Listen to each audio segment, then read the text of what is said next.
Do you occasionally battle with feelings that you cannot explain? Do you ever find yourself thinking something and then realizing, wait a minute, I don't want to do this, or I'm not really thinking this? Do you find it difficult to sit it in front of people or in big groups, and then you feel exhausted and horrible when you get home?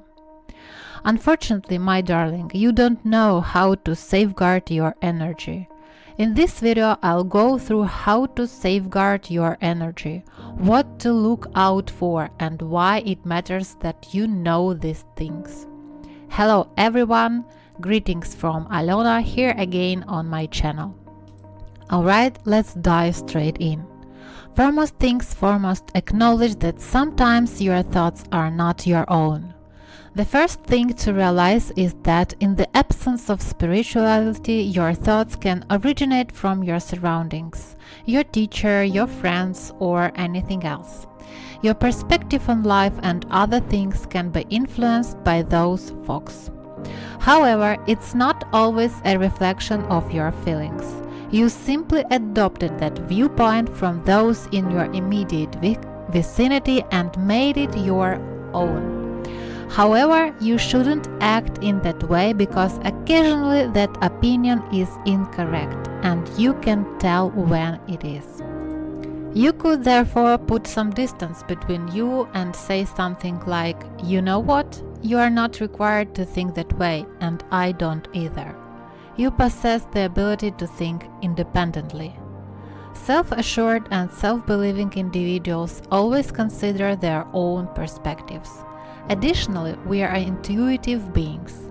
When you think in a particular way, perhaps because of your culture or something else entirely, you have to stop and ask yourself, well, is this really how I feel? Is this how I feel about the topic? Ask yourself, does this align with my beliefs? Yes, it is a yes if it is. If not, that's alright. You are free to hold different views. You are free to think anything you choose. It's not necessary for you to adopt the thoughts or ways of thinking of others. Your thoughts can now also originate from beings without you having to become spiritual. Spirits are essentially what beings are. They are not devils. In other words, deceased people whose souls and spirits haven't completely passed away yet. Either they are still on earth seeking retribution for whatever happened during their existence, or they are afraid to move on because they fear religion and believe they will burn in hell. The dangerous people are those who want retribution because they like having a bad influence over others. Entities can attach themselves to you in a number of ways, but I will talk about that later in the movie. For instance, I realized that my ideas were not mine when I was experiencing severe depression, which lasted for 2 years, and when I was in a traumatized and depressed state. I used to not believe in these things, therefore it even worried me.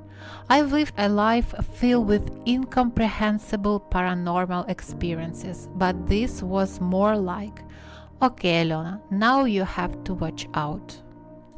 You are so protected in that state that it's nearly impossible for them to get attached. It goes without saying that I was in a very, very low vibrational level during my trauma and depression. I had this sudden notion when I woke up one day, just jump out of the window. I thought, I'm positive that I'm not thinking about this at the moment. It was insistent, pushing me to leap out, but I realized it was something else entirely, not me. I therefore reminded myself, no, please settle down now, take no action. I went to the shower and gave myself a cold shower until the voice stopped, because it wouldn't go away. Then it simply vanished. I once woke up and started thinking bad things about strangers while browsing Instagram.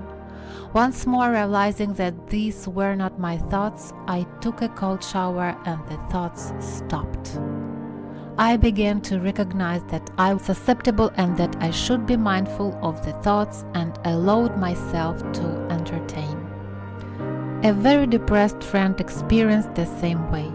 With entities about, my therapist cautioned her to be mindful of her thoughts, since they might not be her own. It is important to consider whether the ideas are in line with your actual desires. Recognize when your energy is not your own. Ever since I was a child, I have been able to sense other people's energies. I could tell when someone was spreading rumors about me or wasn't trying to harm me. This was a more powerful skill as I got older. Friends who appeared kind on the outside but harbored hidden animosity were palpable. When you ask yourself these questions and trust your gut feeling, your intuition will lead the way. Recognize when your energy is not your own and use caution regarding the motives and energies of people in your immediate vicinity. Thank you for sharing and watching that insightful and spiritual video. If you have any specific questions or if there is anything else I can help you with, feel free to let me know. Take care.